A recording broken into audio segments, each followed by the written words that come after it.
In tonight's Whatever Happened To segment, President Trump's military parade here in Washington. It is shaping up to be something a little different than originally planned. National security correspondent Jennifer Griffin tells us where things stand right now. The date is set, Saturday, November 10th, one day before Veterans Day. But the military parade in Washington may not be what President Trump had in mind when he watched French fighter jets and tanks parading down the Champs-Élysées in Paris last summer, sparking his idea to honor America's veterans. Language in the Defense Authorization Act passed in Congress this week prohibits forces from taking part that may be needed for war. Quote, to ensure that veterans and those currently serving remain the parade's focus and that efforts to restore readiness are not slowed, the NDAA prohibits the use of operational units or equipment in the parade if the Secretary of Defense believes such use will hamper readiness.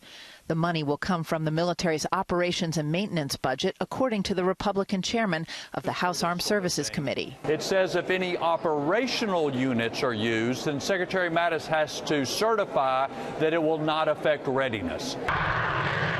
The Pentagon's top officer has assigned U.S. Northern Command, based in Colorado, tasked with protecting the homeland, to pull it off. Initial guidance in March called for, quote, honoring the history of the U.S. military starting from the Revolutionary War and the War of 1812 to today, and coincide with the 100th anniversary of the end of World War I.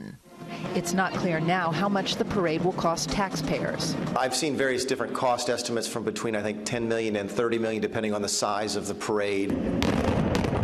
Almost exactly the same amount that those war games President Trump scrapped with South Korea, saying doing so would save the taxpayer a lot of money.